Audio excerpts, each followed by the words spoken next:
I am dying and want to have a catch-up with my first love. So, I got some really bad news a few months ago. Cancer. The doctor said it spread too far, and basically there's nothing they can do except make me comfortable. I'm 32, and honestly never thought I'd be writing something like this. The whole thing started when I couldn't keep food down for like 2 weeks straight. Every time I ate anything, it came right back up. My stomach felt like someone was stabbing me with a knife.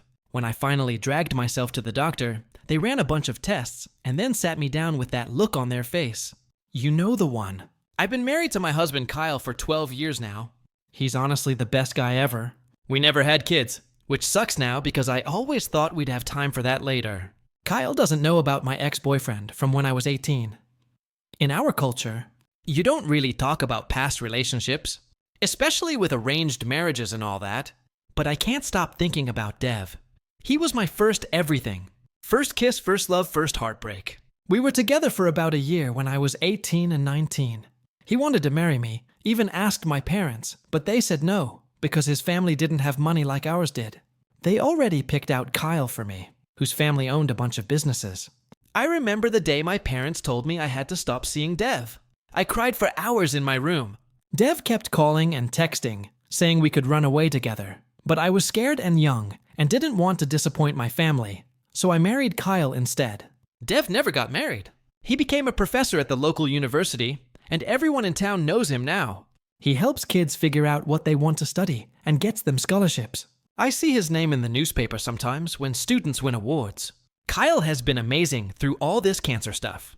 He takes me to all my appointments, holds my hair when I throw up from the treatments we tried before giving up. He even told me he wants me to tell him if there's anything I need to do before I die. Anything at all. That's when I started thinking about Dev again. Like really thinking about him. I want to see him one more time just to talk. Maybe get coffee, or walk around the park where we used to meet up. I want to tell him I'm sorry for how things ended. I want to know if he's happy. I want him to know that even though I chose Kyle, he was important to me. But here's the thing. Kyle doesn't know Dev was my boyfriend. He knows who Dev is because everyone does, but he thinks we were just friends in school. I lied by not telling him, and now I don't know how to bring it up. Part of me thinks I should just call Dev myself and meet up without telling Kyle. I mean, what's Kyle going to do? Divorce me? I'm literally dying. But that feels wrong. Kyle has been nothing but good to me, and he deserves to know the truth. Story 2. My fiancé declared, "I'm not moving to that boring small town for your job." I replied, "Oh, I understand." Then I took the promotion anyway and moved alone. When she discovered my boring job paid me $600K per year, her reconciliation messages started coming. I, 32 male, had been with Rebecca, 29, for 5 years, engaged for 1. We lived in a major metropolitan area where she worked as an interior designer. And I was a senior software architect at a tech company. Life was comfortable. I made around 120. She made about 80 callous. We had a nice apartment, went to trendy restaurants, the whole urban professional thing. Last March, my company approached me with an opportunity. They were opening a new R&D facility and needed someone to lead the entire engineering division. The catch? It was in what Rebecca would call the middle of nowhere, a town of about 30,000 people, 3 hours from any major city. The compensation package was insane. $450K base, potential bonuses up to $150K, full relocation package, and equity that could be worth millions if the facility succeeded.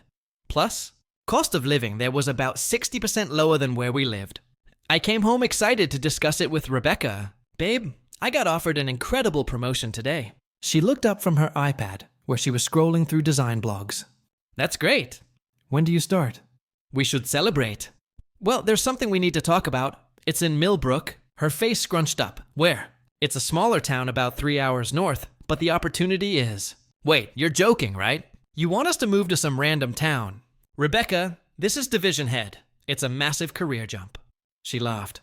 Not a happy laugh. "Brian, I'm not moving to some boring small town for your job. My entire career is here. My clients, my network, everything. You could build a new client base. Interior designers work everywhere. In a town of 30,000? What am I supposed to do? Read Design Barnes. That's not fair. No, what's not fair is you even considering dragging me to the middle of nowhere. We have a life here. Our friends are here. Culture is here. Good restaurants are here. The salary is I don't care about the salary. Money isn't everything, Brian. Quality of life matters. Quality of life includes financial security. She stood up angry. No. If you loved me, you wouldn't even consider this. My answer is no. Absolutely not. I'm not moving to that boring small town for your job or any job. I sat there for a moment, looking at the woman I was supposed to marry. The woman who didn't even ask what the salary was, what the opportunity meant for our future, or what the town was actually like. I understand, I said quietly. Good. Now can we please drop this? But I didn't drop it. I spent the next 2 weeks researching Millbrook. It wasn't the desolate wasteland Rebecca imagined. It had a charming downtown, great schools, beautiful parks, and a growing tech scene, thanks to companies like mine moving operations there. Houses that would cost $2 million in our city were $400 there. Update 1. I accepted the position without telling Rebecca. I know that sounds terrible, but hear me out. Every time I tried to discuss it rationally, she'd shut me down with, "We already decided," or stop trying to convince me to ruin my life. She wouldn't even look at the photos I'd found of the town, or listen to the financial breakdown. Her friends didn't help. Rebecca told them about the offer, leaving out the salary details naturally, and they all reinforced her position. Can you imagine Rebecca in a small town? Her best friend, Natalie, laughed at a dinner party. She'd die of boredom in a week. Brian's being selfish, another friend Jessica added.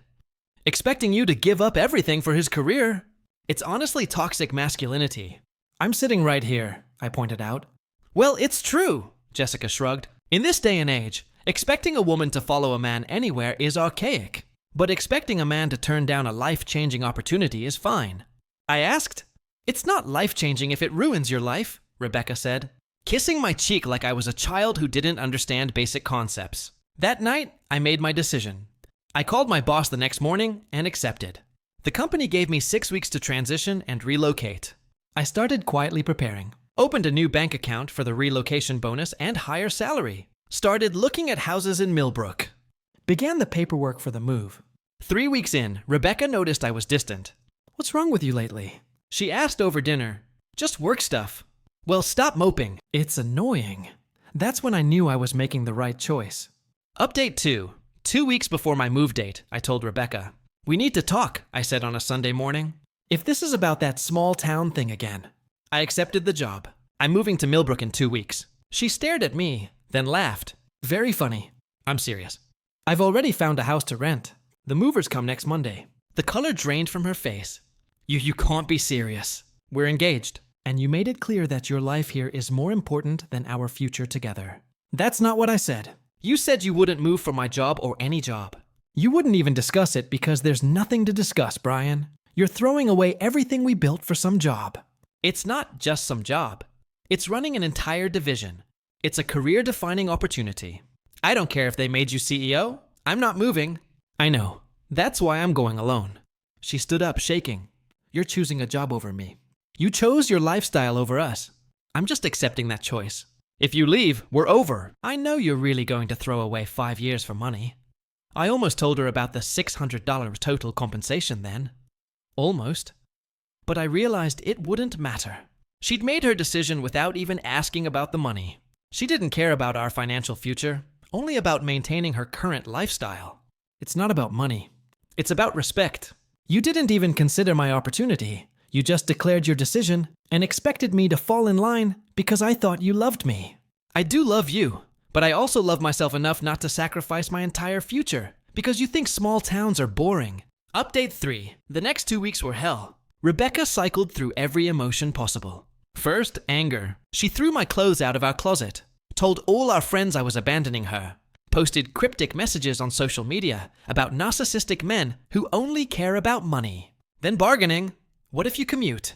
3 hours isn't that bad. You could come home weekends. Rebecca, that's not sustainable. Then I'll visit. We can do long distance. You just said if I leave, we're over. I was emotional. We can make it work, can we? You won't even visit the town to see it. Then depression. She'd cry constantly, telling me I was ruining her life, that she'd never love anyone else, that I was making a huge mistake. Finally back to anger when she realized I wasn't changing my mind. Moving day came. Rebecca stayed at Natalie's house. She'd already blocked me on everything except email. Needed that for logistics of getting off our shared apartment lease. The drive to Millbrook was peaceful. For the first time in weeks, I could breathe. The town was even better than the pictures. My rental house was a beautiful 3-bedroom craftsman with a yard, something we could never afford in the city. My new office was state-of-the-art. My team was brilliant and excited. I started my new position and dove into the work. The responsibility was intense but exhilarating. I was building something important, leading a team of 50 engineers, making decisions that would affect the company's future. Update 4. Life in Millbrook was good. Really good. I joined a local gym, made friends with neighbors, found great local restaurants. Yes, they existed. The town had a thriving community. Farmers markets, local festivals, outdoor concerts in the summer. My work was going exceptionally well. We'd landed a major contract, and my first quarterly bonus hit $40. My total compensation for the year was on track to hit $600. I bought a house, not rented, bought a gorgeous 4-bedroom colonial on 2 acres for $425. In our old city, it would have been worth $3 million easy. Then the messages started first from Jessica. Hey Brian, hope you're doing well. Random question. Rebecca said you took a new position. She's being weird about it. Is everything okay? I didn't respond. Then Natalie. Brian, can we talk? Rebecca's been struggling. Maybe you two should talk things through. Also ignored. Then Rebecca's mom, who I'd always liked.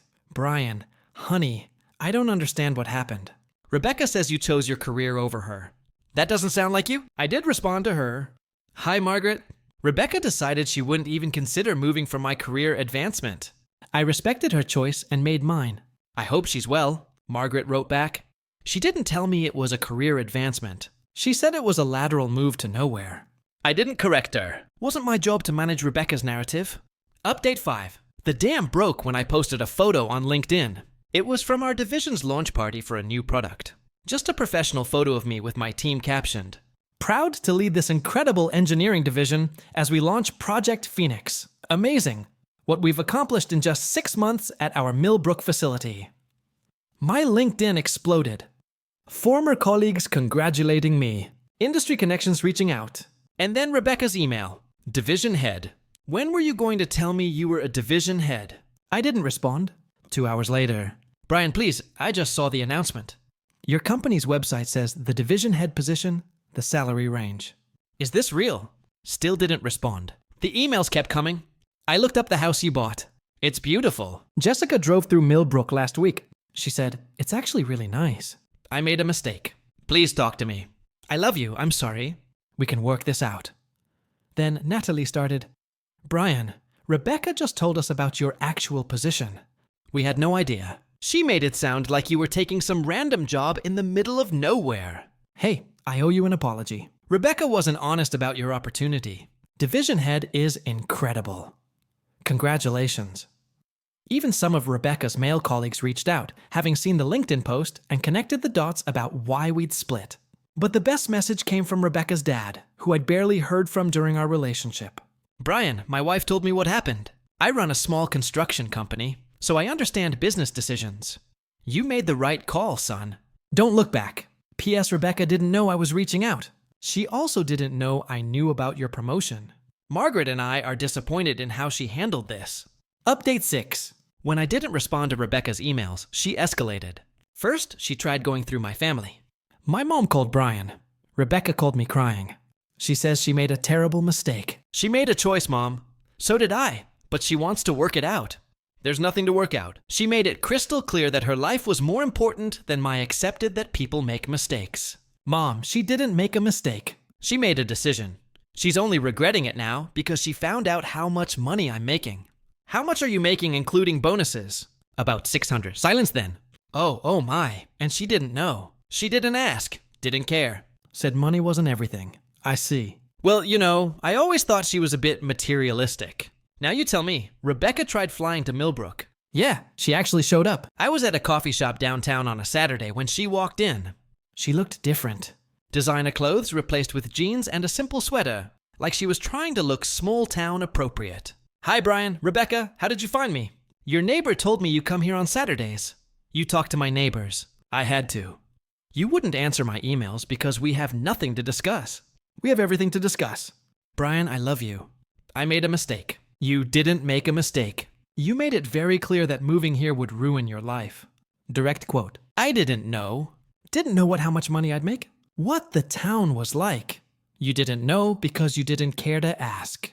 That's not fair. Rebecca, you called me selfish. You let your friends call me toxic. You said I was choosing money over you. You threw my clothes out of the closet.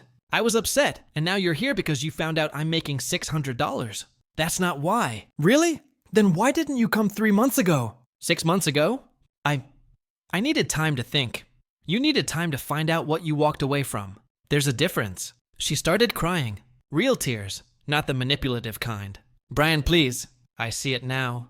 The house, the community, your success. We could have an amazing life here. I am having an amazing life here without me. That was your choice. Let me fix it. I'll move here. I'll start over. I can build a design business.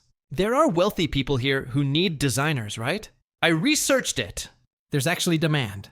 You researched it? Now, after finding out about the money, it's not about the money. Rebecca, 2 weeks ago, you posted on Instagram about small town people with small town minds. You were talking about here, weren't you? She went pale. You saw that? Natalie sent it to me. She thought I should know what you were saying. I was bitter. You were honest. You think you're better than people here. You'd be miserable, and you'd make me miserable again. I've changed. No, your circumstances have changed. You found out what you gave up, and now you want it. But you don't want me, Rebecca. You want the life my success could give you.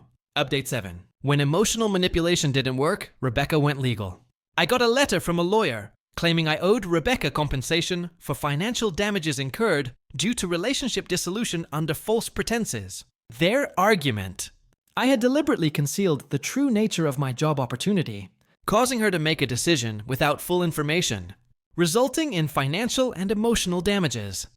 I laughed so hard my neighbor knocked to check if I was okay. My lawyer's response was beautiful. Mr. Thompson attempted multiple times to discuss the opportunity with Miss Hartley, who refused to engage in such discussions. She ended the relationship based on her stated unwillingness to relocate regardless of circumstances.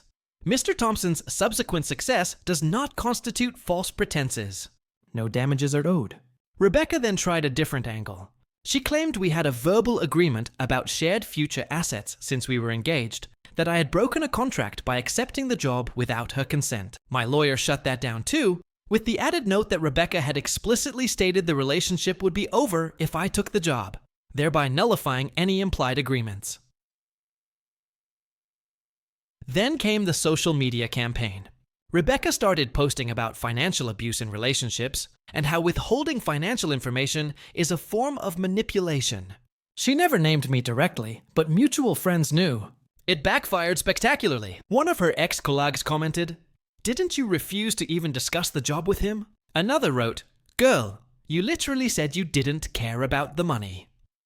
The best response came from, surprisingly, Jessica Rebecca. I was there. You shut him down every time he tried to talk about it. This isn't financial abuse. You made a choice without getting all the information. Own it. Update 8. It's been a year since I moved to Millbrook. The facility is thriving. My team just launched a product that's revolutionizing our industry. My total compensation this year hit $625K with bonuses. I bought a second property, a cabin by the lake, 20 minutes from town. Started dating someone, Amy, a local veterinarian who's smart, funny, and thinks designer labels are a waste of money that could go toward animal rescue. Rebecca's still in the city. From what I hear through the grapevine, she's struggling. Lost some clients during her bitter phase when she couldn't stop talking about our breakup. Natalie apparently got tired of her constant complaints about what should have been. She sent me one last email last month. "Brian, I know you've moved on. I see the photos of you and your new girlfriend. She seems nice. I wanted you to know that I finally understand what I lost. Not the money, though. I won't lie, that stings. But I lost someone who was willing to build a future, and I was too shallow to see it. You were right. I didn't want you. I wanted a lifestyle. I thought that lifestyle was in the city, with trendy restaurants and fancy parties. I didn't realize life could be good, maybe better somewhere else. I'm not asking for anything. I know that ship has sailed. I just wanted to say, I'm sorry for not even listening when you tried to share your excitement about the opportunity. I hope you're happy. You deserve it. Rebecca, I actually responded to that one. Rebecca, thank you for the apology. I appreciate it. I am happy. I hope you find your happiness too. Brian, final update. Last week, I ran into Margaret and Rebecca's dad at a restaurant in the city. I was there for a conference. They invited me to join them for coffee. We owe you an apology, Margaret said. We raised Rebecca to value the wrong things. Status, appearances, what others think. When she told us the full story, the real story, we were ashamed. She's our daughter and we love her, her dad added. But you made the right call, son. Mantoman, entrepreneur to division head. You made the business decision and the personal decision correctly. Thank you. That means a lot. She's in therapy now, Margaret said quietly, working on understanding why she couldn't see past her preconceptions, why she wouldn't even listen. I'm glad she's getting help. Are you happy? She asked. Very. My job is incredible. The town is wonderful. And Amy's amazing. Good. As I was leaving, her dad shook my hand. For what it's worth, we would have been proud to have you as a son-in-law. Rebecca knows she lost a good one. Thank you, sir. Here's what I learned from all this. When someone shows you who they are, believe them. Rebecca showed me that she valued her comfort and image over our partnership. She wouldn't even have a conversation about possibilities because she'd already decided what mattered to her. The money wasn't the point. It never was. The point was that she didn't see us as a team. She saw her life, her career, her needs. And I was either an accessory to that or an obstacle. To anyone facing a similar situation, don't sacrifice your future for someone who won't even discuss compromise. Don't dim your light for someone who thinks your dreams are less important than their comfort zone. And for God's sake, if your partner gets a major opportunity, at least ask about the details before saying no. I'm living my best life in my boring small town, leading an incredible team, making more money than I ever dreamed, and with someone who'd moved to Antarctica with me. If that's where my dreams led, sometimes the best thing someone can do is show you exactly who they are, so you can make the right choice to walk away. Thanks for following along, Reddit. Peace out from Millbrook, the boring small town that changed my life.